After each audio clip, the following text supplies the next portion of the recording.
Everyone, I am सुगम। Welcome back. तो कैसे हो आप सब? आई होप आप सब अच्छे होंगे। स्वागत है आप सभी का आपके अपने एसपी स्टडी यूट्यूब चैनल पर। तो गाइस, आज हम यहाँ पर आपके लिए लेकर आए हैं, जैसा कि आपने कहा था कि हिंदी का जो मॉडल पेपर है उसका हमें फुल सॉल्यूशन चाहिए।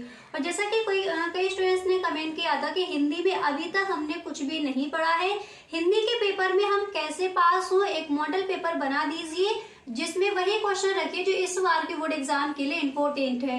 तो ये वीडियो खास आपके लिए ही बनाया गया है। यहाँ पर हिंदी में जो भी आपके महत्वपूर्ण क्वेश्चन है, यानी पूरा आपका एक पेपर बना दिया है, जो भी आपके महत्वपूर्ण क्वेश्चन है वो यहाँ पर आपको मिलेंगे विद जो आपके आंसर है, आंसर भी वहां पर आपको दिए जाएंगे साथ में। ठीक है, तो गाइस आपको ये वीडियो पूरा देखना है, इस वीडियो को आप बिल्कुल भी स्किप ना करें। और अगर गाइस आपको सच में ये वीडियो पसंद आए तो इसको आप एक लाइक कर दें, और यदि आप इस चैनल पर पहली बार आए हो तो इस चैनल को सब्सक्राइब कर लेना एंड बेल आइकन को भी प्रेस कर देना, ताकि वीडियो की जो भी नोटिफिकेशन हो वो सबसे पहले आपके पास पहुंचे और आपसे एक भी वीडियो मिस ना हो, ताकि इस बार जो आपने 90+ स्कोर करने का सपना देखा है वो सपना आपका साकार हो। ठीक है, तो गाइस चलिए बिना टाइम वेस्ट के वीडियो को स्टार्ट करते हैं। अगर सच में आपको ये वीडियो पसंद आए तो इसको सभी दोस्तों में एक बार आप शेयर जरूर करें। Okay, so without saying let's begin. तो गाइस यहाँ पर देखिए, हिंदी का जो आपका मॉडल पेपर है उसका यहाँ पर हम फुल सॉल्यूशन लेकर आए हैं,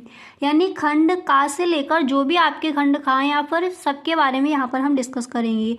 तो खंड का में जो हमारे पहले बहुविकल्पीय प्रश्न पूछे जाते हैं, यानी जो हमारी रचनाएं पूछी जाती हैं गद्य और पद्य से, पहले हम उनको देखेंगे कि कौन कौन सी ऐसी रचनाएं हैं जो इस बार के बोर्ड एग्जाम के लिए इम्पोर्टेंट है। ठीक है, तो देखिए पहले यहाँ पर है कि आचरण की सभ्यता निबंध के लेखक हैं। तो इसके निबंध के लेखक कौन है?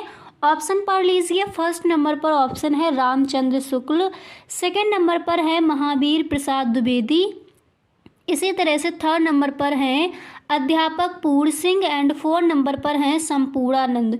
तो आचरण की सभ्यता निबंध के जो लेखक हैं वो कौन हो जाएंगे? तो यहाँ पर हमारा जो ऑप्शन नंबर 3 दिया गया ये हो जाएगा राइट ऑप्शन, अध्यापक पूर्ण सिंह।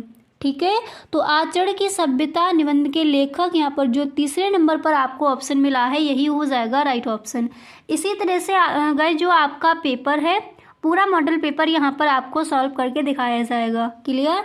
इसी तरह से यहाँ पर आप नेक्स्ट देख सकते हो जो आपका खा नंबर पर दिया गया है प्रश्न वो क्या है? तो खा नंबर पर है कि हिंदी नई चाल में ढली, यह कथन किस लेखक का है? तो पहले हम ऑप्शन पढ़ लेते हैं। फर्स्ट नंबर पर हमें दिए गए हैं बाल Krishna Bhatt and second number पर है बद्री नारायण चौधरी प्रेमघन, इसी तरह से तीसरे नंबर पर है भारतेंदु हरिश्चंद्र एंड चौथे नंबर पर है महावीर प्रसाद द्विवेदी। तो हिंदी नई चाल में ढली यह कथन किस लेखक का है? तो ये किसका है? भारतेंदु हरिश्चंद्र का। यहाँ पर जो आपका ऑप्शन नंबर 3 है यही हो जाएगा आपका राइट ऑप्शन। ठीक है, और आचरण की सभ्यता निबंध के लेखक कौन है? सरदार पूर्ण सिंह है। हिंदी नई चाल में ढली यह कथन किस लेखक का है? भारतेंदु हरिश्चंद्र का। क्लियर? यहाँ तक समझ आ गया? अब इसी तरह से जो आपका तीसरा प्रश्न क्या दिया गया है उसको भी देख लेते हैं। तो देखिए जो यहाँ पर तीसरा प्रश्न है दिया गया कि उसने कहा था कहानी के लेखक है, तो कौन है? जयशंकर प्रसाद जी है, या फिर चंद्रधर शर्मा गुलेरी है, या फिर भारतेंदु हरिश्चंद्र है, या फिर महावीर प्रसाद द्विवेदी हैं। तो यहाँ पर हमें प्रश्न क्या दिया गया है? क्वेश्चन यहाँ पर दिया गया कि उसने कहा था कहानी के जो लेखक हैं वो कौन है? तो यहाँ पर हमारा जो ऑप्शन नंबर 2 है, यानी 2 नंबर पर जो हमारा ऑप्शन दिया है यही हो जाएगा राइट ऑप्शन, चंद्रधर शर्मा गुलेरी। अब इसी तरह से यहाँ पर आप देख सकते हो जो आपका नेक्स्ट क्वेश्चन है। देखिए अगला प्रश्न आप ये तैयार करोगे कि चिंतामण निबंध संग्रह के लेखक हैं, तो कौन है? महावीर प्रसाद द्विवेदी जी हैं, या फिर भारतेंदु हरिश्चंद्र है, या फिर हजारी प्रसाद द्विवेदी है, या फिर रामचंद्र शुक्ल हैं। तो ये सबको पता है और ये कई बार पूछा भी गया है। तो चिंतामण निबंध के जो लेखक है वो हो जाएंगे रामचंद्र शुक्ल। ठीक है, ये जो हमारा ऑप्शन है 4 नंबर पर यही हो जाएगा राइट ऑप्शन। इसी तरह से गाइस अगर आपको भी किसी भी सब्जेक्ट का किसी भी सब्जेक्ट के इम्पोर्टेंट क्वेश्चन या फिर मॉडल पेपर का आपको फुल सॉल्यूशन चाहिए तो please tell me in the comment box. आप हमें कमेंट बॉक्स में ज़रूर बताएं। ओके, नेक्स्ट देखिए आपकी जो भी प्रॉब्लम्स है उसका सॉल्यूशन आपको मिल जाएगा। इसी तरह से यहाँ पर गाइस आप अगला देख लीजिए। नेक्स्ट यहाँ पर दिया गया है कि कलम का सिपाही के रचनाकार हैं। Very very most important question है, आपको भी पता है और ये प्रश्न कई बार बोर्ड एग्जाम में आस्क किया गया है। तो कलम का सिपाही के जो रचनाकार हैं वो कौन हो जाएंगे? फर्स्ट नंबर पर ऑप्शन है प्रेमचंद्र एंड दूसरे नंबर पर यहाँ पर दिए गए हैं अमृत राय, तीसरे नंबर पर है यशपाल एंड चौथे नंबर पर है जैनेन्द्र। तो कलम का सिपाही के जो रचनाकार हैं तो वो कौन हो जाएंगे? अमृत राय। ठीक है, ये जो आपका ऑप्शन है वो हो जाएगा आपका राइट ऑप्शन। अब इसी तरह से आपके पद में भी दिए जाते हैं। तो पहला यहाँ पर दिया गया है कि प्रिय प्रवास के रचयिता हैं। 5 क्वेश्चन आपके गद्य से आते हैं और 5 पद से लिए जाते हैं। ठीक है, तो प्रिय प्रवास के रचयिता कौन है? मैथिली शरण गुप्त हैं या फिर सियाराम शरण गुप्त हैं या फिर अयोध्या सिंह उपाध्याय हरिऔध जी हैं या फिर जयशंकर प्रसाद जी हैं। तो हमारा यहाँ पर क्वेश्चन क्या है? देखिए यहाँ पर जो आपका क्वेश्चन है तो दिया गया है कि प्रिय प्रवास के रचयिता कौन है। तो हमें पता है यहाँ पर जो हमारा ऑप्शन नंबर 3 है वो हो जाएगा राइट ऑप्शन, अयोध्या सिंह उपाध्याय हरिऔध। इसी तरह से गाइस आप देख सकते हो अगला प्रश्न है कि निम्नलिखित में से छायावाद के कवि हैं तो कौन है? यहाँ पर फर्स्ट नंबर पर ऑप्शन क्या है कि परमानंद दास एंड बी नंबर पर है सूर्यदास एंड यहाँ पर तीसरे नंबर पर ऑप्शन आपको मिला है कि चतुर्भुज दास एंड चौथे नंबर पर दिए गए मुकुटधर पांडे। तो निम्नलिखित में से छायावाद के कवि हो जाएंगे मुकुटधर पांडे।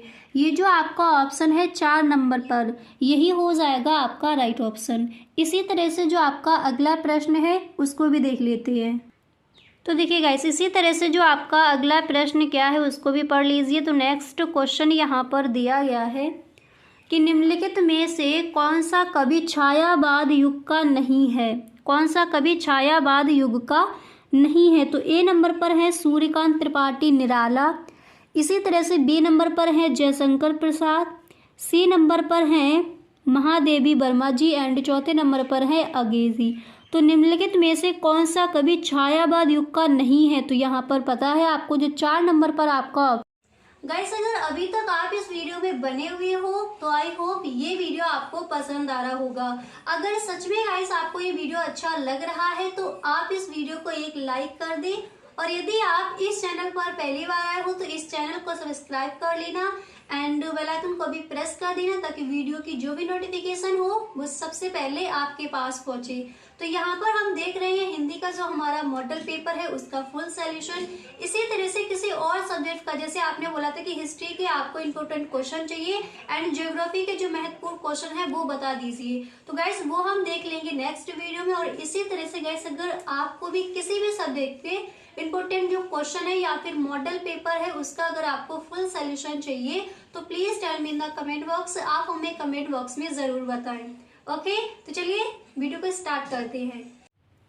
तो यहाँ पर आपको पता है जो ऑप्शन नंबर आपका 4 दिया गया है यही हो जाएगा आपका राइट ऑप्शन। ठीक है, तो निम्नलिखित में से कौन सा कवि छायावाद युग का नहीं है? तो कौन नहीं है? अगेजी, यही हो जाएगा आपका राइट ऑप्शन। अब इसी तरह से आप देख सकते हो जो आपका नेक्स्ट क्वेश्चन है तो यहाँ पर दिया गया है कि रसमृति किस कोटि की रचना है? ठीक है, तो देखिए यहाँ पर जो आपका ए नंबर पर ऑप्शन है तो दिया गया है महाकाव्य, बी नंबर पर है खंडकाव्य एंड सी नंबर पर दिए गए हैं मुक्तक एंड चौथे नंबर पर ऑप्शन है गद्य काव्य। तो रसमृति किस कोटि की रचना है? तो यहाँ पर आपका जो ऑप्शन 2 नंबर पर दिया गया है यही हो जाएगा आपका राइट ऑप्शन, खंड काव्य की। क्लियर। अब इसी तरह से देखिए नेक्स्ट यहाँ पर है कि बादल को घिरते देखा रचना है तो किसकी है? मुक्तबोध को या फिर नागार्जुन की या फिर त्रिलोचन की या फिर अगेजी की। तो यहाँ पर जो आपका ऑप्शन नंबर 2 है यही हो जाएगा आपका राइट ऑप्शन, नागार्जुन की। अब यहाँ पर जो आपका मॉडल पेपर है एक बार उसको भी देख लीजिए। तो देखिए ये जो आपका मॉडल पेपर है इसका यहाँ पर हम देख रहे हैं फुल सॉल्यूशन। तो आप देख सकते हो खंड का में जो आपके ये क्वेश्चन यहाँ पर आपको दिए गए थे उनको आपने देख लिया। ठीक है, अब इसके बाद देखिए यहाँ पर आपका जो तीसरा प्रश्न है तो क्या दिया गया है, देखिए ध्यान से आपको देखना है। तो तीसरा क्वेश्चन यहाँ पर एक बार आप पढ़ लीजिए, इसका भी आपको यहाँ पर सॉल्यूशन मिलेगा। ठीक है, तो तीसरा प्रश्न है कि दिए गए गद्यांश पर आधारित निम्नलिखित प्रश्नों के उत्तर दीजिए। तो इस तरह से आपको एक दिया जाएगा गद्यांश। ठीक है, गद्य में आपके किसी भी चैप्टर से आपकी ये व्याख्या आ सकती है। तो यहाँ पर 2 दिए गए हैं, इनका एक का हम यहाँ पर फुल सॉल्यूशन देखेंगे, अथवा में दिए जाते एक ही आपको करना है। ठीक है, तो देखिए यहाँ पर पहली ये वाली आपकी दी गई, इसके बाद दूसरी यहाँ पर दी गई है, कहते हैं कि दुनिया भुलक्कड़ है, ये वाली यहाँ पर आपको दी गई है। क्लियर, तो देखिए अब ये जो आपकी व्याख्या दी गई है इसका हम फुल सॉल्यूशन देखेंगे। जो हमारे क्वेश्चन दिए गए हैं इनके भी आंसर यहाँ पर आपको साथ में ही दिए जाएंगे। तो जो आपकी फर्स्ट वाली है इसका हम यहाँ पर फुल सॉल्यूशन देखेंगे। तो ये एक बार आप इसको पढ़ लीजिए, जो आपका गद्यांश दिया गया ये कॉपी में नहीं लिखा गया है, इसकी जो व्याख्या है, जैसे आपके ये क्वेश्चन दिए गए। पहला प्रश्न पढ़ लीजिए, क्या है कि उपर्युक्त गद्यांश के पाठ और लेखक का नाम लिखे, यानी आपको लिखना है संदर्भ। अगर आपको संदर्भ नहीं पता तो आप लिख सकते हो गद्यांश डालकर, जो आपका दिया गया है पाठ डालकर जो पाठ का नेम है वो लिख सकते हो, इसके बाद जो इसके लेखक है उनको लिख सकती हो। तो पहला प्रश्न आपका ये दिया गया। इसी तरह से रेखांकित अंश की व्याख्या, ये जो आपकी दी गई है, जितने भी आपकी लाइन खींचे यानी जो रेखांकित अंश है उसकी आपको व्याख्या करनी, वो भी यहाँ पर आपको बताई जाएगी कि किस तरह से आप व्याख्या करोगे।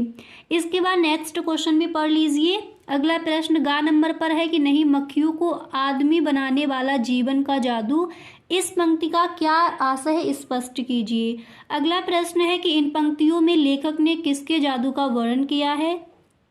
इसी तरह से नेक्स्ट है कि मदर मारेट की हंसी और काम के संबंध में लेखक ने क्या लिखा है। ठीक है, तो चलिए इन सारे प्रश्नों के आंसर देखते हैं। अब गाइस देखिए ये जो आपके चैप्टर्स हैं हिंदी में, जो आपके गद्यांश के इधर दिए गए हैं, उन सारे चैप्टर्स को आप ध्यान से पढ़ते रहिए। पता नहीं आपकी कौन सा चैप्टर से आपकी व्याख्या रख दी जाए। तो जो यहाँ पर जो ये आपका पेपर है इम्पोर्टेंट है, तो इसका यहाँ पर आपको फुल सॉल्यूशन मिलेगा। इसी तरह से और भी जो आपके चैप्टर्स हैं उन पे भी आपको ध्यान रखना है, उनको भी साथ साथ आप पढ़ते रहिए, उनकी जो व्याख्या है उनको भी आप देखते चलिए। ठीक है, क्योंकि हिंदी के पेपर में इस बार आपको पूरे के पूरे नंबर लाने हैं, एक भी प्रश्न आपको वहाँ पर छोड़कर नहीं आना है।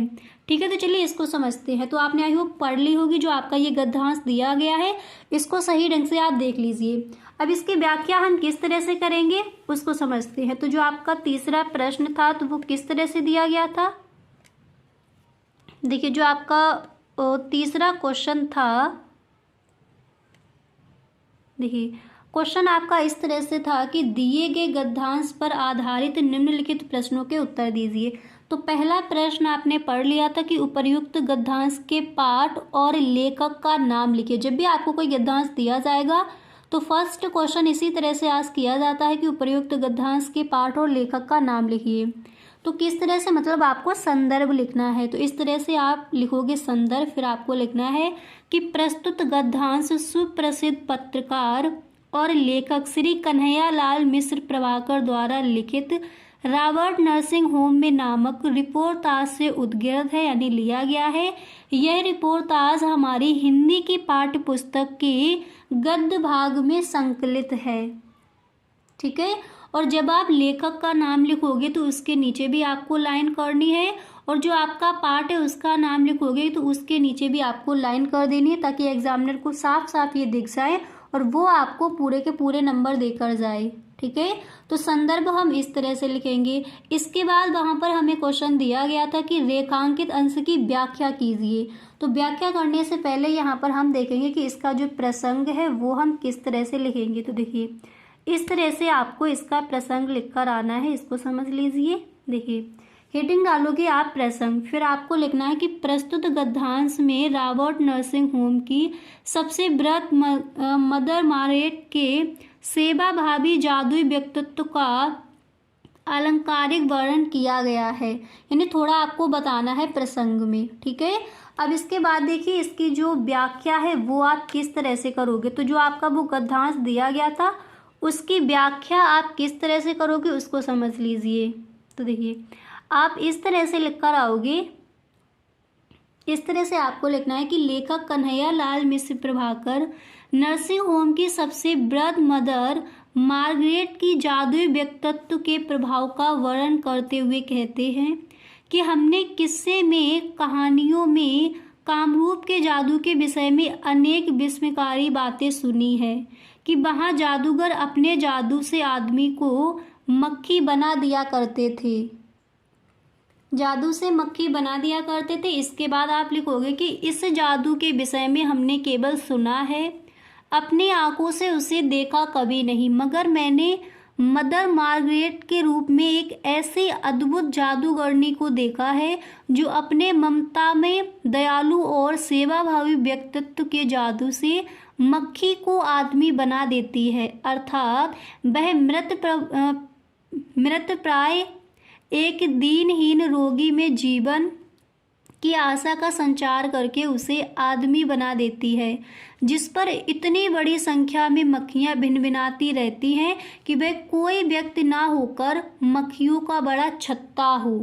तो जो हमें गद्यांश दिया गया था कि आदमियों को मक्खी बनाने वाला कामरूप का जादू नहीं, मक्खियों को आदमी बनाने वाला जीवन का जादू होम की सबसे बुढ़िया मदर मार्गरेट कद इतना नाटा कि उन्हें गुड़िया कहा जा सके। इस तरह से आपका जो गद्यांश दिया गया था और जो रेखांकित अंश था आपका, एक बार आप देख लीजिए, यहाँ पर जो आपका रेखांकित अंश था उसकी व्याख्या यहाँ पर आपने देख ली है।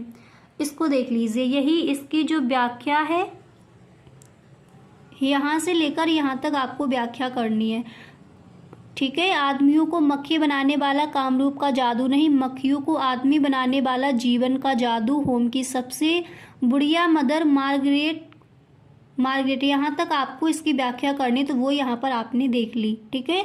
अब ये यहाँ पर देखिए जो आपके क्वेश्चन है कि नहीं मक्खियों को आदमी बनाने वाला जीवन का जादू, इस पंक्ति का क्या आशय है स्पष्ट कीजिए। तो इसका देख लीजिए, इसका आंसर जो हो जाएगा तो वो क्या हो जाएगा उसको समझते हैं, ठीक है।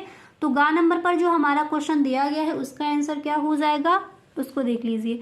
तो इसका जो आंसर है आप इस तरह से लिख कर आओगे। देखिए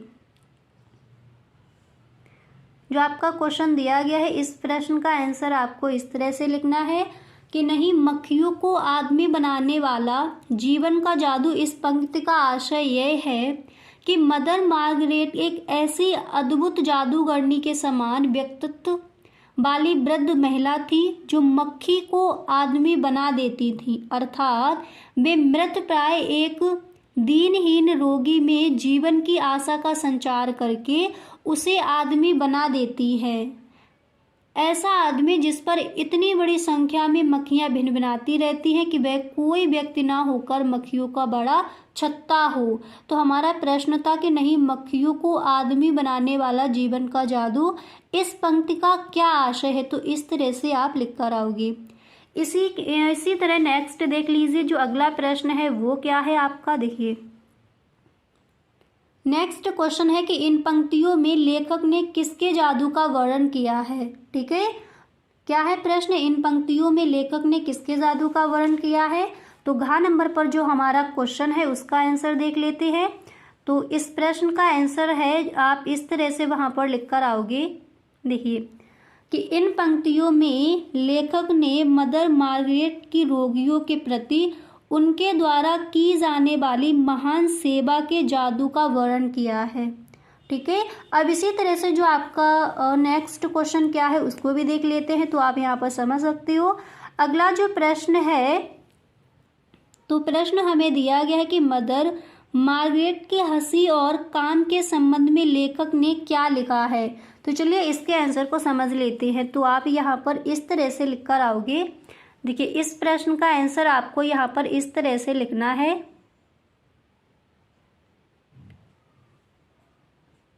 देखिए इस तरह से आप इस प्रश्न का आंसर लिख कर आओगे कि मदर मार्गरेट की हंसी के संबंध में लेखक ने लिखा है कि उनकी हंसी ऐसे निर्मल और धवल थी जैसे मोतियों की कोई बोरी खुलकर बिखर गई हो।